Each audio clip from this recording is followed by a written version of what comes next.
Hi guys, so in today's video we're going to be discussing what they're trying to do in Westmoreland as far as the crime rate is concerned. You guys know that Major Anthony Anderson and the police commissioner Dr. Horace Strang actually went to Westmoreland to talk to the JCF officers in charge in Westmoreland and get a plan to see what they're going to do for Westmoreland as far as the crime rate is concerned. Because if you guys didn't know, Westmoreland have the highest murder rate in all of Jamaica.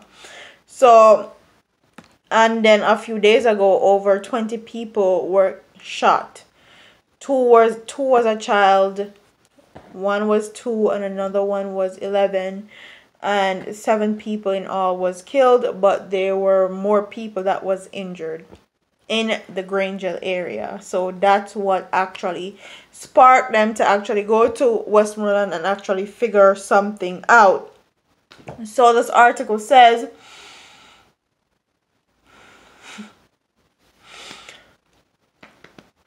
a total of 94 persons, including 13 alleged members of the notorious Dexter gang from Savannah Lamar, were taken into custody during the major police military operation in Westmoreland on Thursday.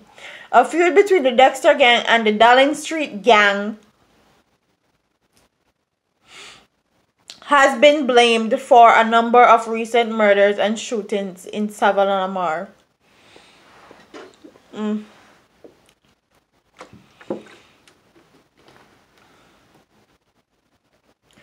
Commissioner of Police Major General Anthony Anderson on Thursday told reporters that the alleged gang members were picked up that morning.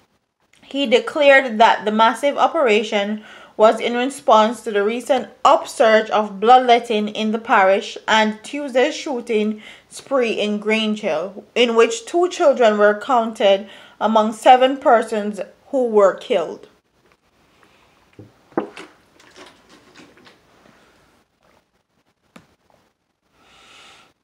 Commissioner Anderson said not only the gunman will be targeted, but also their financial backers. We'll not just be looking for the people who pull the trigger,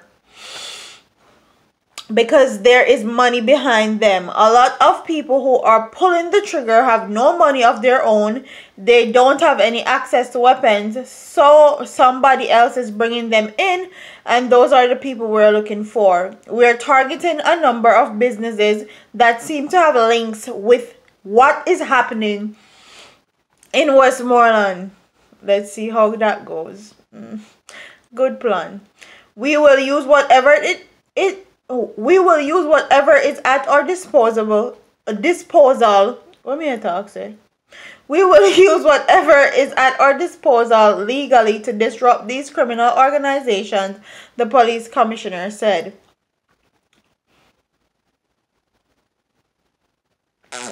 He also addressed a press conference at Monday. He also addressed a press conference at the Montego Bay Convention Center in St. James, where the 33rd annual general meeting of the Association of the Caribbean Commissioners of Police, ACCP, was coming to a close. So they have basically a zone of special operations going on in Westmoreland. So the JCF and the Jamaica Constabulary Force has joined forces, and they have increased military and police presence in Westmoreland. And they say that they detained 94 members of alleged gang members. This is the same thing that they did in Montego Bay. They actually took in or detained 130, or I think 124 alleged gang members, and at the end of the day they only charged 24 of them. So I don't know if the intel or the information that they're getting about alleged gang members are actually good information, legit information that can help the situation. But honestly, I feel like more needs to be done. And me know why me yawn so much. I me just wake up out of my bed. No matter what me do, me always a yawn. Okay, always. I don't know what it is. Come like me have some yawning disorder, yeah, some yawning problem or something. But anyways, I feel like more needs to be done. We don't have a security plan in place. All they're doing is either doing zone of special operations or zone of special operation or state of emergency. And after a while, these zone of special operation and state of emergency are not going to help anymore,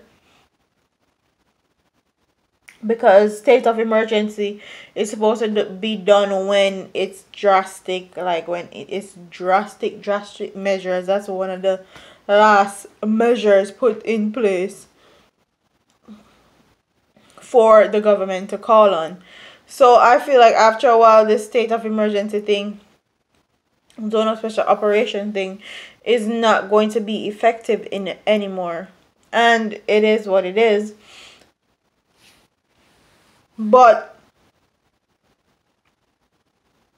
I actually like to see that they're actually doing something instead of just sitting on their asses and not doing anything and making more people die or allowing more people to die.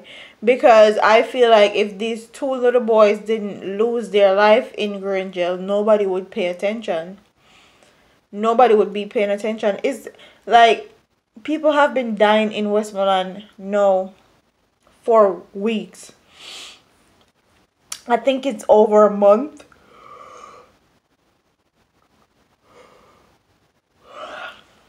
Jesus. I think it has been over a month since people have been crying out for help in Westmoreland area. And a lot of people are saying that it's linked to scamming and all of that. And the fact of the matter is, there's somebody that's profiting off of all these murders that are happening. Whether business people, whether funeral homes, whether it's these politicians, whether the police. Like, there's somebody that's benefiting off of these murders. And like the general said, there are a lot of these gunmen or criminals where they Westmoreland that don't have no means or way and funds of getting gun. So somebody else is funding those guns and ammunition to them, and they need to hit the core of the criminal underworld per se. So quite honestly, I don't think it's enough, but it's better than nothing. So basically, we have to take what we get. And I'm tired of hearing about, oh, they don't have enough resources, and oh, the JDF officers are tired and they don't get paid enough, and Andrew Holness will do everything he can. Like, I'm tired of all the excuses. It's either you do something before something deal, or you come out of the position and give somebody the position that can do the job. Because I'm tired of hearing them excuses about how this have to blame and that have to blame, and the parents them not do them job, and that's why they are turning criminals, and the unemployment rate is at an all-time low. And like, me tired of hearing all these excuses. Just fix the problem, or put measures in place to be a deterrent so that more children don't come and become criminals just because them can't find a 9 to 5, or them can't find a job, and them can't feed them family, or they're put in a position where they have to go to that type of lifestyle. Put things in place to make sure that they have options. That's all. So comment in the comment section and tell me what you guys think about this story. Do you think this join forces with the JCF and JDF in Westmoreland is going to help like it did in Montego Bay and reduce the crime rate? Because Westmoreland, like I said before, has the highest murder rate in Jamaica so far. What do you guys think about that? Do you think that this is going to work? Comment in the comment section and tell me what you guys think. Don't forget to like, comment, share, and subscribe to your girl here on YouTube. I'm out of here, man. Deuces.